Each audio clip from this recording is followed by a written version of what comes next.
Okay, sir, I will deposit the fees as soon as possible.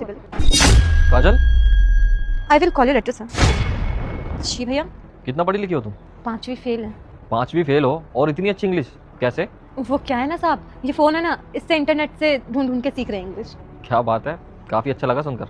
अरे क्या हो गया, अगर फोन से इंग्लिश लर्न किया तो रहेगी तो 5वीं फेल ही ना। दो कौड़ी की सफाई वाली एटीट्यूड तो ऐसा दिखा रही है जैसे इस कंपनी की एम्प्लॉय हो। Ankita, what's wrong with you? ये क्या तरीका है बात करने का? उसने तुमसे कुछ बोला है क्या? वो सिर्फ इतना ही तो बता रही है कि उसने इंग्लिश कहाँ से सीखी है। उसमें इतना ओवर रिएक्ट करने वाली कौन सी बात है? अरे नहीं सर, मैं कुछ ओवर रिएक्ट नहीं कर रही हूँ। मुझे इन जैसे गरीबों की ना सच्चाई अच्छे से पता है। अंकिता, क्या हो गया है तुम्हें? क्यों सुनाई जा रही है उस बेचारी को बेफालतू में? इतना बोलने की तो कोई जरूरत ही नहीं है। सर ये ना जान के ऐसी हरकतें करते हैं ताकि मालिक लोगों की नजर में आ जाए और मालिक लोगों की नजर में आकर के इंप्रेशन जमा ले ताकि 15-20 रुपए की टिप मिल सके। 15-20 रुपए में खुश हो जाते सर ये, क्योंकि इनसे ऊपर इनकी औकात होती ही नहीं है। तुम ना पहले खुद का काम सही से करो, फिर बाद में दूसरों को ज्ञान देना। ठीक है सर, मुझे कोई प्रॉब्लम नहीं है। वो बस आपकी असिस्टेंट होने के नाते मैं आपको बस बता रही थी, आपको बात करनी है तो बात कर लो, मुझे क्या दिक्कत है। देखो, मेरी बात ना ध्यान से सुनो। मुझे समझाने की जरूरत नहीं है कि मुझे किससे कैसे बात करनी चाहिए। मैं इस कंपनी का ओनर हूँ और मुझे अच्छे से पता है कि कैसे किससे व्यवहार करना चाहिए, ठीक है ना? तो तुम्हारा जो काम है ना, तुम उस पर ही ध्यान दो। Mind your own business. हाँ काजल, किससे बात करी थी तुम? वो मेरा बेटा है ना साहब, उसके स्कूल में बात कर रहे थे। उसकी फीस भरनी है, 1 तारीख से लेट फीस भरते तो पैसे ज़्यादा ले लेते हैं।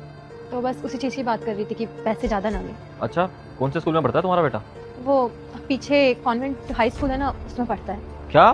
Convent high school? वो साई नगर वाला? जी साहब, वो साई नगर वाला। अरे लेकिन वहाँ तो रईसों के बच्चे पढ़ते हैं, तुम उसकी फीस कैसे मैनेज करती हो? जी साहब, स्कूल बहुत बड़ा है, उसकी फ़ीस भी बहुत ज़्यादा है, लेकिन क्या कर सकते हैं, बच्चे के भविष्य का सवाल है ना। तो मैं और मेरे वो दोनों मिल के कमाते और पैसे जोड़ लेते हैं। मैं यहाँ झाड़ू पोछा करती हूँ और मेरे पति चौकीदार का काम करते हैं। हम दोनों की कमाई से बस उसके स्कूल की फ़ीस ही भर पाते हैं। हमारी नज़र में कोई भी काम छोटा बड़ा नहीं है, लेकिन हम नहीं चाहते कि हमारे बच्चे को हमारी तरह ये छोटा मोटा काम करना पड़े, वो बड़ा अफसर बने। हम बस यही चाहते हैं।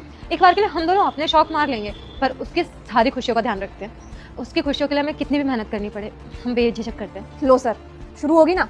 मुझे पता ही था, बड़ी बड़ी कहानी बताने लगेगी अब, क्योंकि ना उसको आपको अट्रैक्ट जो करना है अच्छे से जानती हूँ मैं जैसे लोगों को। और वैसे भी सर, आप क्या इसके साथ टाइम वेस्ट कर रहे हो? हम वैसे ही ऑलरेडी लेट हो चुके हैं, तो अब चलते हैं सर। मीटिंग में सारे के सारे लोग वेट कर रहे होंगे हमारा। हाँ सही कह रही हो तुम, लेट तो बहुत हो रहा है। सुनो, ये फ्लोर ना अच्छे से चमका देना। वो क्या है ना, जब वापस आए तो सही से मिलना चाहिए, ठीक है? चलो।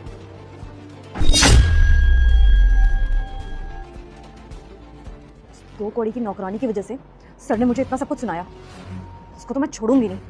बेटा, मुझे देखकर इग्नोर मत करना। इस बार जो भी एग्जाम में पास होना चाहता है मैं पास कर दूंगी, मगर मेरा भी एक काम करना होगा। तुम्हें इस वीडियो को लाइक और चैनल को सब्सक्राइब करना होगा और 5 सच्चे मित्रों को शेयर करना होगा। और मेरे बेटे, जाते जाते कमेंट में सरस्वती माँ लिख दो। अभी तो वो ऑफिस में ही होगी ना, इसको सबक सिखाती हूँ आज। ये देखो, महारानी यहाँ पे बैठ करके आराम फरमा रही है, इसको तो मैं बताती हूँ। अबे ओए!